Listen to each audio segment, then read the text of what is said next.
Exercise के question 1.1 के solution के बाद अब बारी है क्वेश्चन 1.2 के सॉल्यूशन की, जिसके लिए हमने ये वीडियो बना रखा है। अगर तुमने इससे प्रीवियस वीडियो अभी तक नहीं देखा है, साथ ही साथ आने वाले वीडियोस का सॉल्यूशन देखना चाहते हो, तो कंप्लीट प्लेलिस्ट का लिंक मिलेगा तुम्हें डिस्क्रिप्शन में, तो एक बार डिस्क्रिप्शन तुम जरूर चेक कर लोगे।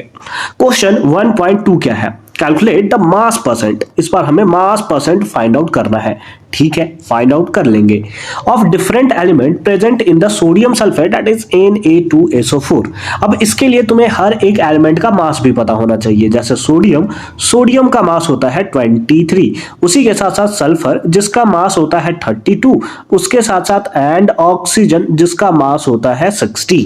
तो इस तरीके से मास तुम्हें हर एक का फाइंड आउट होना चाहिए। उसके साथ साथ एक चीज और तुम याद रखोगे, क्योंकि मास परसेंट डिफरेंट एलिमेंट का निकालना है, तो मास परसेंट का फॉर्मूला क्या होता है वो तुम याद रखोगे। मास परसेंट का फॉर्मूला होता है that is mass of element divided by molar मास, या फिर मॉलिक्यूलर मास।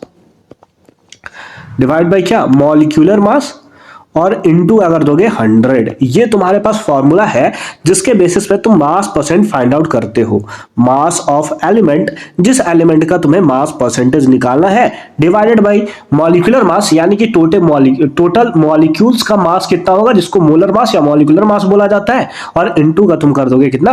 100। ठीक है। अब इस बेसिस पे हमें बोला है डिफरेंट एलिमेंट, यानी कि हर एक एलिमेंट्स का तुम्हें निकालना है। जैसे सबसे पहले सोडियम का निकाल लेते हैं, तो परसेंटेज ऑफ किसका? सोडियम का मास परसेंटेज कितना होगा? आ जाओ चेक कर लेते हैं। उसके लिए हमें देखना पड़ेगा मास परसेंट ऑफ एलिमेंट। अब इसमें सोडियम है कितना?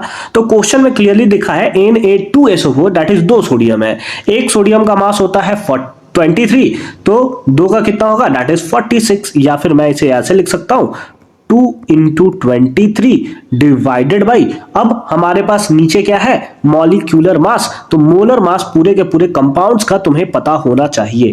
ठीक है। तो अब उस केसेस में क्या होगा? मॉलिक्यूलर मास तुम निकालोगे Na2SO4 का, तो Na2 यानी कि 2 × 23। ठीक है, प्लस एक सल्फर का मास होता है 32, प्लस 4 ऑक्सीजन, तो प्लस 4 × एक ऑक्सीजन का 16। ठीक है, ये हो जाएगा तुम्हारे पास मोलर मास, और इनटू का तुम क्या कर दोगे? 100 कर दोगे। ठीक है, तो ऊपर में कितना होगा? 46 डिवाइडेड बाय नीचे होगा 46 प्लस का 32 और प्लस का कितना? 64 इनटू का कितना? 100 इनटू का कितना? That is 100। ठीक है, तो उस बेसिस पे कितना आ जाएगा? 46 डिवाइडेड बाय कितना हो जाएगा? ऐड कर लेते हैं 96 और 46, that comes out to be 142, maybe 142। एक बार क्रॉस चेक कर लेता हूं मैं। 12 10 13 14 बिल्कुल है ना। इनटू का कितना? 100 इनटू कर लोगे 100, बस इसे आप कैंसिल कर दोगे, और कैंसिल करने के बाद तुम आंसर जो है उसे फाइंड आउट कर सकते हो। मैं यहां पर कैलकुलेटर का यूज कर लेता हूं ताकि हम लोग कैलकुलेशन को इजी कर सकें। तो यहां पर हमने कर लिया 46 × 100, that comes out to be 4600 divided by 142। It means it comes out to be 32.39%। इसे आप 32.4% भी लिख सकते हो। तो इस तरीके से सोडियम का परसेंटेज आपने निकाल दिया। सेम केस में आपको सल्फर का भी निकालना है और ऑक्सीजन का भी आपको फाइंड आउट करना है।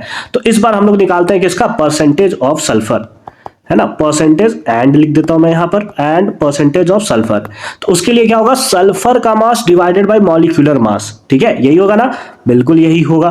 तो सल्फर एक है, एक का मास होता है 32, तो 32 कितना हो जाएगा? That comes out to be 32 divided by molar mass तो यही आएगा, दैट इज 142 इनटू का कितना? 100।